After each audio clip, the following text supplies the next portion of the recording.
La comunión con otros en el cuerpo de Cristo es esencial para ser guiados por Dios. Dios les bendiga. Bienvenidos a este momento donde cada semana compartimos la palabra de Dios. Le invitamos para que saque la guía de nuestra iglesia Centro Mundial de Oración. Estamos en el área metropolitana de Monterrey, Nuevo León, México, y le damos la más cordial bienvenida. Gracias por estar en este grupo familiar, juntamente con otros creyentes, donde estamos aprendiendo, estamos adentrándonos al consejo de la palabra de Dios. Le voy a invitar, antes de continuar, a que ustedes en la descripción, en la parte de abajo de este video, está la liga de nuestra página de la iglesia, Centro Mundial de Oración. De hecho, la página es iglesiacmo.com, donde se puede ver más información respecto a la iglesia. Y también hay otro link, otra liga, donde usted puede encontrar lo que es la guía de esta oportunidad. Hemos estado por varios meses hablando acerca de la guianza de Dios en nuestras vidas.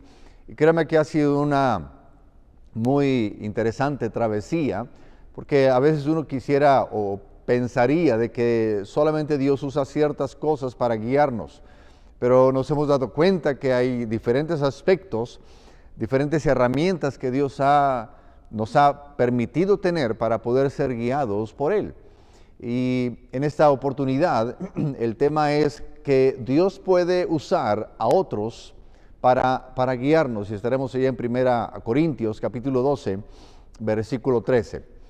Y sabe que una de las razones por las que el Espíritu Santo nos bautiza en el cuerpo de Cristo, es decir, Él nos sumerge en la iglesia. Cuando usted y yo aceptamos a Cristo Jesús, no nos convertimos en llaneros solitarios, sino que inmediatamente el Espíritu Santo, cuando aceptamos a Jesucristo, dice la palabra de Dios ahí en 1 Corintios, y ahorita vamos a dar lectura a este pasaje, que somos sumergidos, somos bautizados dentro de este cuerpo.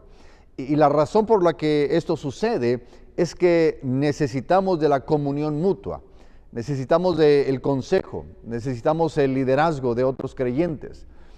Nos necesitamos unos a otros más de lo que usted y yo podemos imaginarnos. Necesitamos del amor de alguien más, necesitamos la aceptación de quienes nos rodean, necesitamos el ministerio, es decir, el servicio de otros para nuestras propias vidas, porque la realidad es de que no somos autosuficientes.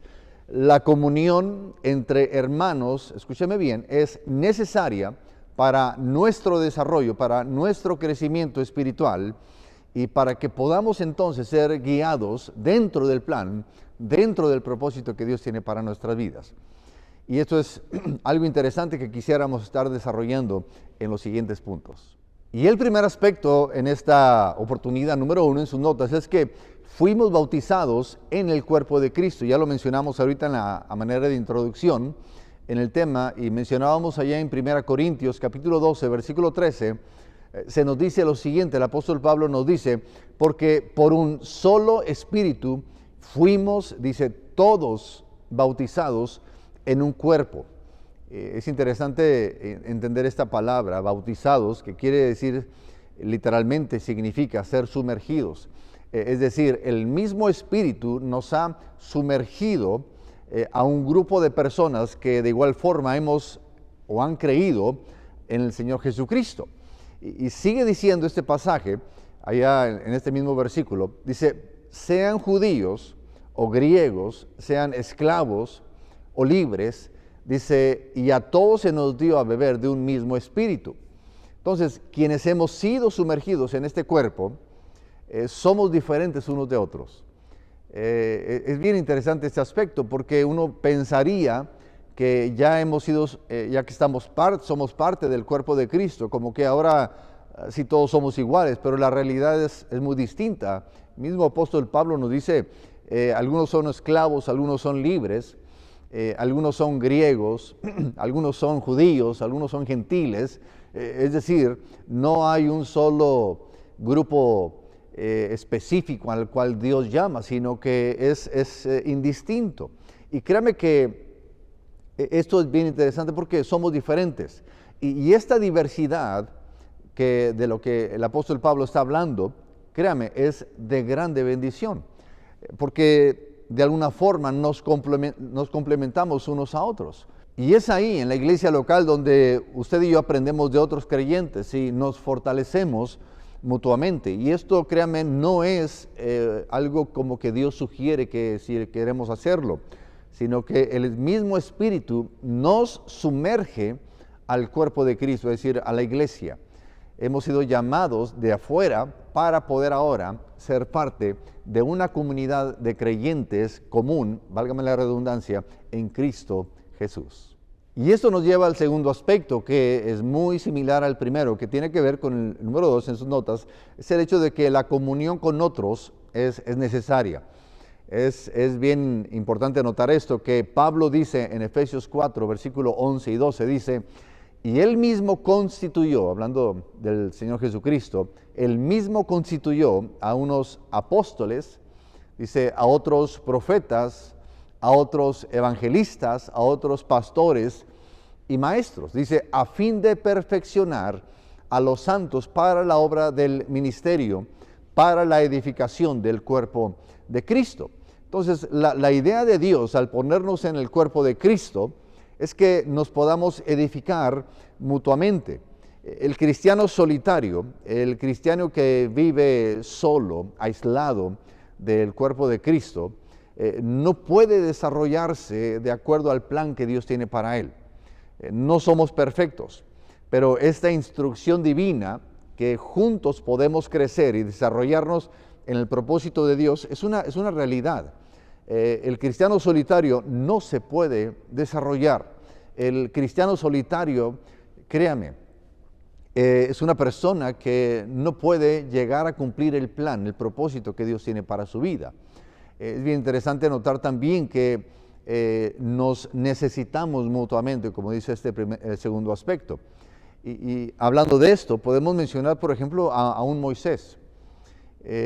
Moisés, quien recibe directamente de Dios los mandamientos, los 10 mandamientos, en aquel monte donde literalmente dice la palabra de Dios que él bajó y su rostro era resplandeciente, el rostro de Moisés.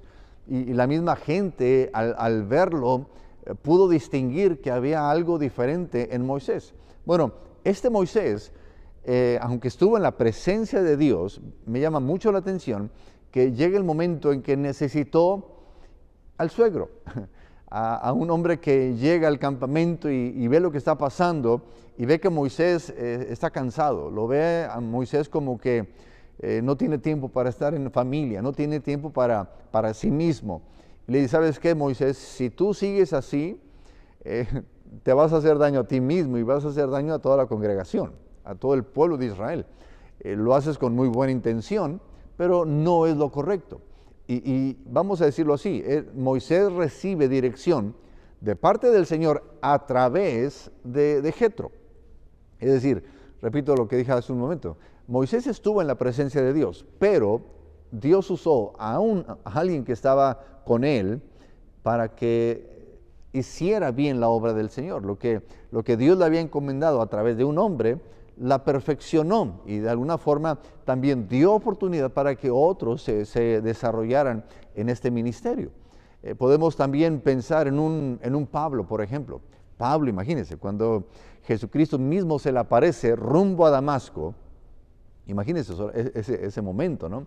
Donde en visión Pablo, en este caso Saulo, recibe esa visión y es comisionado por el mismo Señor Jesucristo en esa visión, y donde él cae de esa cabalgadura, y es bien interesante que Jesucristo le da indicaciones que él tiene que ir a cierto lugar y alguien lo está esperando, y ese alguien, hablando de Ananías, le daría más instrucciones de lo que él debía hacer, y que ese alguien, Ananías, iba a orar por él para que recibiese la sanidad.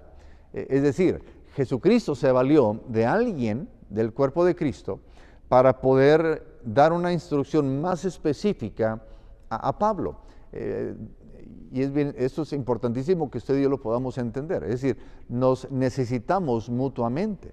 Jesús mismo, siendo Dios, Jesucristo, caminando aquí en la tierra, necesitó de por lo menos 12 personas, y sabemos que hubieron muchos otros más que le estuvieron siguiendo, incluyendo mujeres, ¿no? En el sentido de que Él llamó a varios para que de alguna forma le apoyasen a hacer la obra. Jesucristo mismo, siendo Dios, requirió rodearse de otros para poder cumplir el plan, el propósito que el Padre le había encomendado. Jesucristo no vivió solitario. Jesucristo no dijo, ¿saben qué? Háganse para allá, yo ya sé lo que tengo que hacer y Dios me encargó a mí esto, así que háganse para allá. No, Señor. Él empezó a llamar y sígueme. Y sígueme, llamó a 2 hermanos y llamó a este otro y en fin. Fue una forma en que no solamente involucró a los demás, sino que nos está dando una forma de ver cómo es que se hace el ministerio. Es decir, usted y yo necesitamos de rodearnos de gente que no son perfectos. Mismo Jesucristo llamó a Judas. Y era necesario que Judas estuviese con él para que la palabra misma se cumpliese. Esto me impacta, ¿no? Entonces, usted y yo no podemos decir con él sí, con aquel no, aquel menos. Fíjese que de todos podemos aprender. Y es así donde usted y yo nos necesitamos mutuamente. Por eso es tan importante que podamos apoyarnos mutuamente. Créame que Dios se vale de hombres y mujeres imperfectos para guiarnos en nuestro caminar con Él. Y a manera de conclusión, la comunión con otros creyentes no es opcional. No podemos esperar llegar a ser lo que Dios quiere que seamos si vivimos aislados. Nuestra comunión con otros es esencial para nuestro desarrollo como cristianos. Y la asistencia a la iglesia, la asistencia a los grupos familiares debe ser algo normal en nuestra vida cristiana. La comunión con otros creyentes es una herramienta que Dios usa para guiarnos en sus propósitos, en sus planes. Usted tiene que ser parte de una comunidad de creyentes. Usted tiene que ser parte de un grupo de personas que, si bien es cierto, no somos perfectos, pero hemos creído. Y usted puede fortalecerse y nos fortalecemos mutuamente en ese caminar con Cristo. Y podemos escuchar, podemos vernos, podemos conversar, podemos aún roces, eso nos ayuda a poder crecer. Podemos disentir, podemos tener diferencias con otros, pero esa diferencia me hace a mí crecer. El tener que ser paciente con alguien, el tener que, permítanme decirlo así, soportar a alguien, eso nos ayuda a crecer y son aspectos necesarios dentro del proceso como cristianos para cumplir el plan, el propósito que Dios tiene para nuestras vidas. Y a manera de conversar ahí en su grupo familiar, yo le pregunto, ¿por qué es tan importante la comunión entre nosotros los creyentes? ¿Por qué es tan importante este aspecto de la comunión o el relacionarnos unos con otros del cuerpo de Cristo? ¿Por qué es tan importante? Oremos. Padre, queremos darte gracias, Señor, porque tú nos enseñas, Señor, cómo es que tú nos puedes guiar y nos quieres guiar. Gracias porque al ser parte de este cuerpo tuyo aquí en la tierra, podemos avanzar, podemos crecer, podemos motivarnos unos a otros. Y gracias porque tú nos has dejado ejemplos en tu palabra para poder ver realmente cómo es que tú quieres que crezcamos y cómo es que tú quieres también guiarnos a nosotros. Te damos gracias, Padre, en el nombre de Cristo Jesús. Amén. Amén. Dios me los bendiga. Gracias por tomar el tiempo de estar con nosotros en este momento, en este grupo familiar. Le invitamos para que lo comparte este video, le ponga un me gusta. Créame que esto ayuda mucho para que la palabra pueda difundirse, pueda correr. Así que gracias, Dios les bendiga y adelante en los propósitos que siempre son eternos de Dios para nuestras vidas. Dios les bendiga.